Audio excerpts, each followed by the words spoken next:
Үш бақтым, ең бірінші бақтым, халқым менің, соған берем ойымның алтын кенін. Ол бар болса мен бармын, қор болмаймын, қымбатыр алтыннан нарқым менің.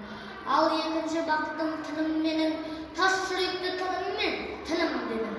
Кейде дүниеден түңілсем де, қасиетті тіліммен түңім менің. Бақтым бар үшінші отан деген, Құдай деген кім десе отан менің. Оты сөнген жалғанда жан барсың ба, ойланбай-ақ келді ал отан менің. Түтін түтін, өсіргі көбейе, немерелер көбейсін шөберелер. Жадың тыста жақсылық күтпегейсің, өтем оқыстырасаң менен. Үш бірдей бақтың бар алақанда, мені бұндай бақытты жаратар ма? Үш күннің